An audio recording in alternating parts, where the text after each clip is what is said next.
Bom, quem vai encarar aí o vestibular da ACAF agora no inverno, vamos conversar um pouquinho sobre uma obra recentemente publicada, uma coletânea com 5 grandes autores da poesia marginal brasileira, que vem a ser, em primeiro lugar, essa poesia marginal.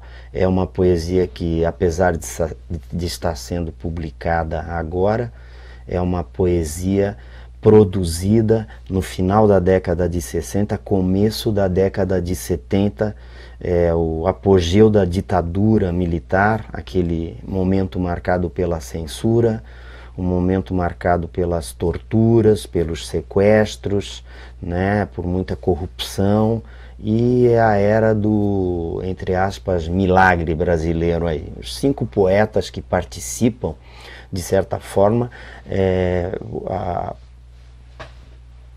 promovem uma panorâmica dessa poesia, dessa poética que estava sendo produzida nesse período. Esses 5 são Ana Cristina César, né, a musa do grupo, é uma garota carioca, nasceu no Rio de Janeiro, Cacaso, um mineiro, Chacal, outro carioca que pertence ao grupo, Francisco Alvim, outro mineiro, e por último paranaense Paulo Leminski. Então é importante a gente perceber que trata-se de uma panorâmica dessa poética conhecida como poética marginal. Primeira pergunta, por que poética marginal? Bom, a gente pode classificar o livro como um livro de poesias marginais devido a certos fatores. O primeiro, talvez, possa ser quanto à forma. É uma poesia marginal porque é uma poesia que faz uso da gíria, faz uso muito frequentemente do coloquialismo, faz uso do humor, da ironia e mesmo do sarcasmo por vezes. Então, nesse sentido, é uma poesia marginal por conta disso. Primeiro toque para você se ligar, tu que vai fazer aí essa prova, essa é uma influência da Semana de Arte Moderna lá de 1922. O grupo de primeira fase do modernismo brasileiro influencia essa poesia marginal, principalmente pelo uso do coloquialismo e pelo uso da brincadeira, da piada, né, do sarcasmo. É uma poesia, então, que tem uma herança modernista bastante forte. É marginal quanto aos temas, né, trata tanto de temas elevados como os temas amorosos, ainda que os trate dessa forma menos respeitosa, muitas vezes irônica, muitas vezes humorística. Então trata de temas elevados como trata de temas mais marginais, como o universo sexual, o universo das drogas, o universo da política, temas considerados pouco poéticos, digamos assim. Um outro aspecto igualmente marginal, e esse talvez o caráter mais importante, o caráter artesanal dessas obras produzidas por esses poetas. São poetas que não contavam com uma grande editora e, por conta disso, eles mesmos produziam os seus livros. Como? Datilografando os seus poemas, fazendo cópias mimeografadas desses poemas e eles mesmos grampeando esses volumes, esses livros, e a marginalidade também da distribuição. Então é marginal quanto a esses 4 tópicos aí, né? Marginal quanto à forma, marginal quanto aos temas, marginal sobretudo quanto ao caráter da publicação, uma artesanal, e também marginal quanto à distribuição dessas obras.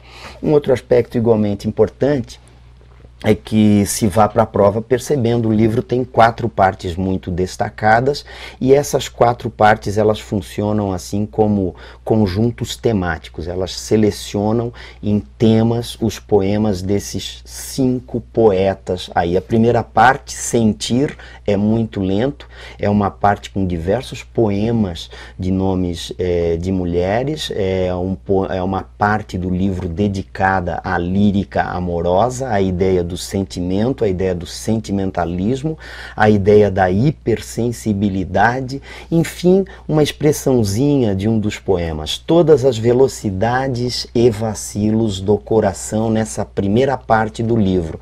Já a segunda parte, a parte 2, Os Olhinhos do Poeta, é uma parte em que a gente percebe a preocupação de poemas que tratem sobre o fazer poético.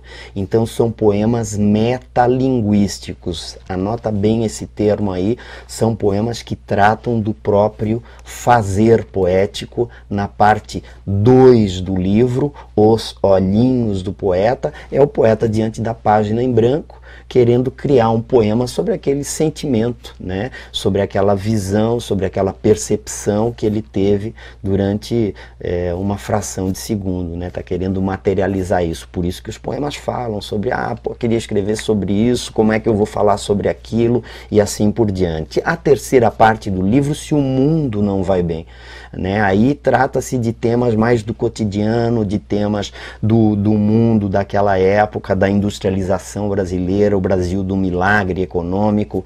Trata-se de poemas daquela época, o Brasil sob o tacão da ditadura militar, essa cruel ditadura militar. Essa terceira parte do poema visa tratar justamente desses temas mais mundanos, por isso Se o Mundo Não Vai Bem. E a quarta parte do poema, A Vida que Para, ela tenta resgatar aquele momento de iluminação que está na gênese do poema, que está na raiz do poema. Então aqui é aquela capacidade de percepção que só o poeta tem. O título dessa quarta parte é A Vida que Para. É justamente essa intuição do instante, essa característica muito típica do poeta hipersensível, capaz de criar uma obra que eternize um momento muito especial. Então, essa daí é uma obra de uma rara complexidade nesse conjunto. Acho que os alunos têm de estudar bastante bem. Vamos a um exemplo desses poemas aí. Vamos pegar um desses poemas e vamos tratar um pouquinho de uma obra do gênero lírico. Nunca é demais lembrá-los, hein? Esse livro vai aparecer como uma obra do gênero lírico, poesia marginal. Dá uma olhadinha num poema. A gente está falando de poesia marginal, vamos pegar um poema de Chacal, um poema chamado Fogo Fátuo. Fogo fátuo é aquele fenômeno que ocorre às vezes em cemitérios, às vezes em pântanos, né? Corpos em decomposição produzem determinados gases e às vezes esses gases entram em combustão, então provocam aquele fogo, aquela iluminação rápida, fugaz. Sempre é interessante perceber também que, como poetas se utilizam de todos os sentidos da palavra, a palavrinha fátuo também significa presunçoso, presumido, alguém extremamente vaidoso. Fogo Fátuo, de Chacal, é um poema com 3 quartetos, 3 estrofes de 4 versos cada estrofe. Essas estrofes são rigorosamente rimadas e também metrificadas. A gente vai ver que houve uma preocupação formal. Esse poeta escreveu um poema muito certinho, de acordo até com aquela poética mais tradicional, mas ele subverte essa tradição. Vamos ler esse poema aí um pouquinho então. Ela é uma mina versátil. O seu mal é ser muito volúvel. Apesar do seu jeito volátil, nosso caso anda meio insolúvel. Se ela veste seu manto diáfano, sai de noite e só volta de dia, eu escuto os cantores de ébano e espero ela chegar da orgia. Ela pensa que eu sou fogo fátuo e me esquenta em banho-maria. Se estouro, sou pior que o átomo. Ainda afogo essa nega na pia. Então, num poema como esse, o que se pode cobrar? primeiro aspecto, no primeiro verso, a palavrinha, ela é uma mina versátil. Tá lembrado que eu falei para vocês sobre o coloquialismo? Mina é uma gíria, é uma expressão que dá pra gente associar também no último verso. Ainda afogo essa nega na pia, né? Nega é a forma de chamar a parceira dele, é a forma que ele se refere ao seu amor, a essa mulher a quem ele gosta e com quem ele tem esse caso amoroso bastante complicado. Detalhes importantes desse poema é a gente referir para vocês ali a métrica, né? Percebam aí um quarteto recortado, né? Um quarteto com os versos escandidos, bem separadinhos, e nesse sentido, Fogo Fátuo é um exemplar da primeira parte do livro, aquela parte sentir é muito lento, cujo tema é o tema amoroso, tá? Então, presta atenção nesse poema, presta atenção nesses detalhes. É importante a gente perceber que as rimas são bem elaboradas, que houve uma preocupação formal quanto à métrica, quanto à extensão do poema também, em Fogo Fátuo de Chacal. Vamos a mais alguns poemas de outros poetas dessa coletânea. Bom, vamos a alguns poemas, vamos começar, né? Primeiro as damas. Ana Cristina César, bela poetisa conhecida como a musa da poesia marginal, tem um poema curto, vê se vocês já se ligam a que parte pertence, olha só. Olho muito tempo o corpo de um poema, até perder de vista o que não seja corpo, e sentir separado entre os meus dentes um filete de sangue nas gengivas. Vamos dar uma olhadinha primeiro nos aspectos formais desse poema, gente. Não tem pontuação. Notem que ela subverte as regras gramaticais, não usa vírgula, não usa ponto final, não usa exclamação. Então, a ausência de pontuação, um traço marginal, né? Subverteu a gramática. Um outro detalhe igualmente importante para a gente se ligar é que esse poema, Olho Muito Tempo o Corpo de um Poema, é um poema que trata sobre o quê? Trata sobre a elaboração de poemas. Logo, esse poema que oferece essa reflexão sobre o poema, ele pertence à parte 2 do livro, Os Olhinhos do Poeta. Essa parte é a parte em que os poemas são marcados pela metalinguagem. Se comenta sobre a obra poética, se elaboram obras, poemas, tratando do fazer poético, desse resgate poético do cotidiano elaborado pelo poeta. Então, é um poema metalinguístico, um metapoema, um poema metaliterário, todas expressões que podem aparecer nessa prova. E, ao final do poema, a ideia da dor, né? Porque passa o poeta, a ideia da hipersensibilidade aguçada, aguda desse poeta, que acaba provocando essa bela imagem final, que é uma imagem da dor, do aspecto doloroso que há em toda pessoa que reflete, que pensa muito e que é hipersensível. Nesses 2 versos finais, um filete de sangue das gengivas, sentir separado entre os meus dentes, um filete de sangue nas gengivas. É a dor que traz, de certa forma, assim, né? O que importa não é a poesia, né? Não importa a dor, mas a poesia que dela aborta. Então a Ana Cristina César é uma poetisa que traz invariavelmente essas imagens fortes, dramáticas e angustiantes. É uma poetisa marcada por esse caráter. Um outro poeta importante desse grupo, Cacaso, né, tem um poema dele cujo nome é As Aparências Revelam. Dá uma olhadinha aí. Afirma uma firma que o Brasil confirma: vamos substituir o café pelo aço. Vai ser duríssimo descondicionar o paladar. Não há na violência que a linguagem imita algo da violência propriamente dita. Primeiro detalhe, Esse poema aqui é um poema diferente do primeiro. Se o primeiro falava sobre o fazer poético, esse aí já é um poema que trata sobre uma substituição do café, o Brasil agrário, o Brasil dos senhores do café, pelo Brasil do aço, o Brasil industrializado.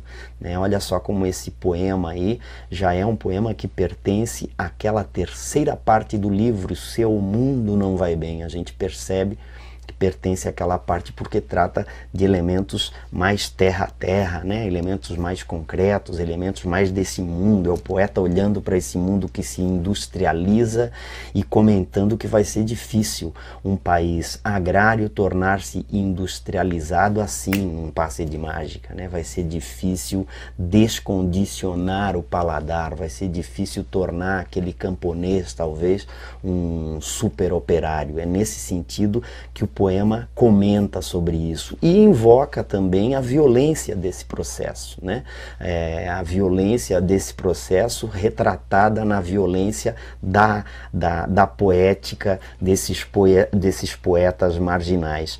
Quando termina o poema, ele faz uma referência que também é metalinguística. Não há na violência que a linguagem imita algo da violência propriamente dita.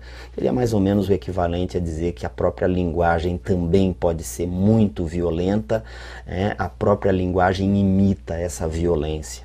Então é importante, as aparências revelam, também é um título que, elaborado sobre aquele trocadilho, as aparências enganam, mais um caráter marginal da poesia do Cacaso desse poema.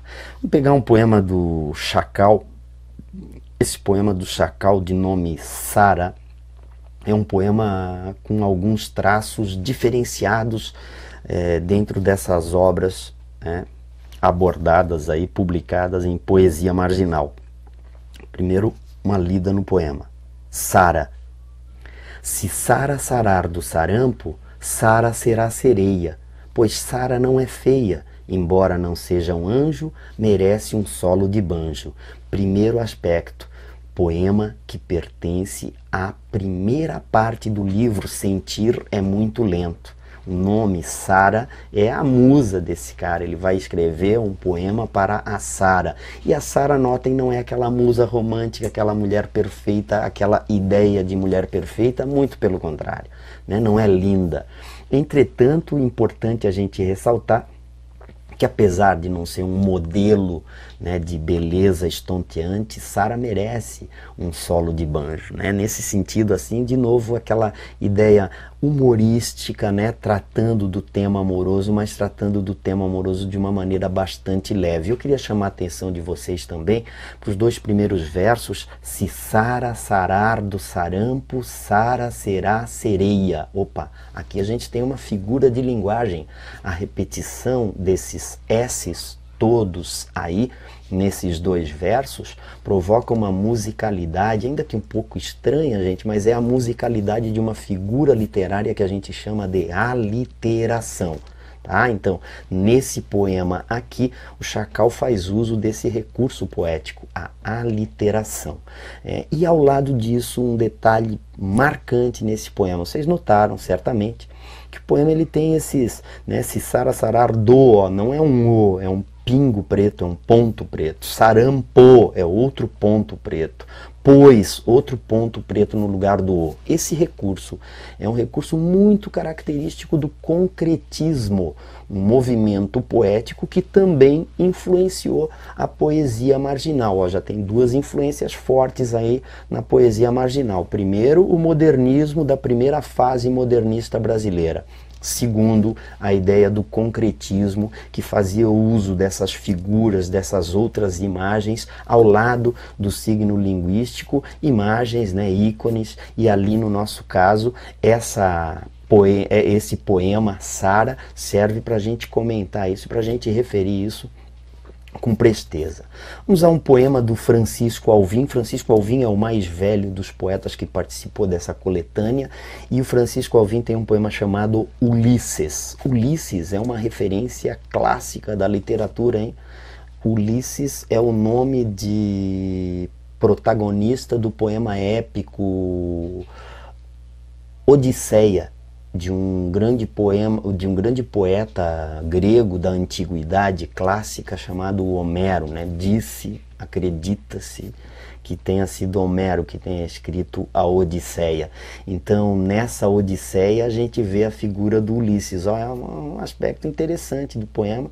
Um poema dialoga com a tradição mais clássica.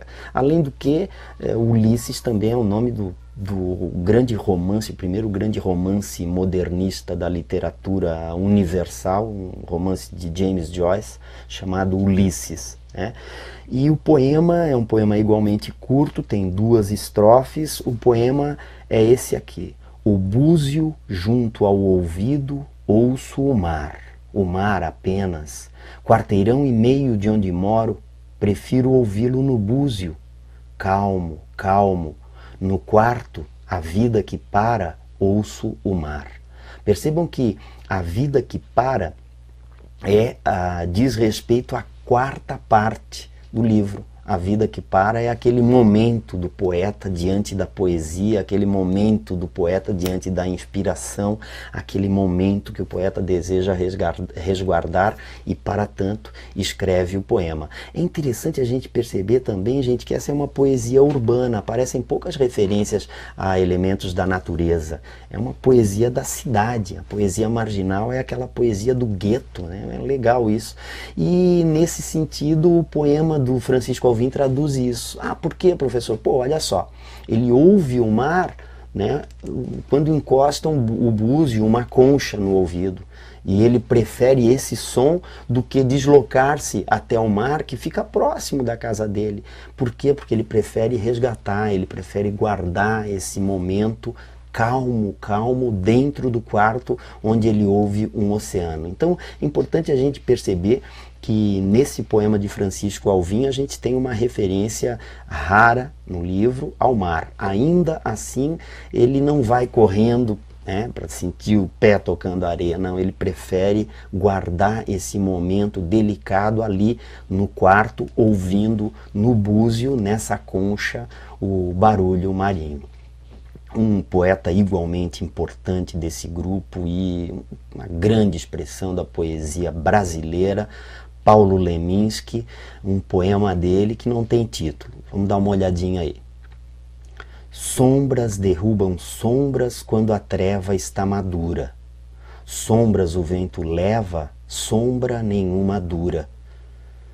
Percebeu primeiro a concisão, a economia, né? São poemas marcados pela economia, todos eles curtos. Outro detalhe, também não usa pontuação. O poema do Paulo Leminski não faz uso de pontuação.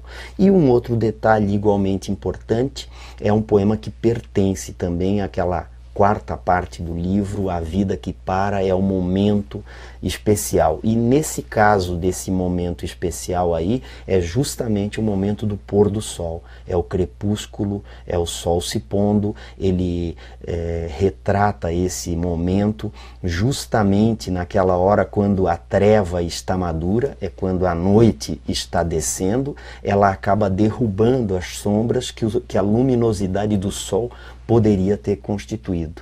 Então, nesse sentido, desce a noite e acaba-se com esse universo de sombras produzido pela luminosidade, pela luz solar. E ao final, sombras o vento leva, sombra nenhuma dura, uma referência à efemeridade das coisas, ao caráter passageiro de todas as coisas.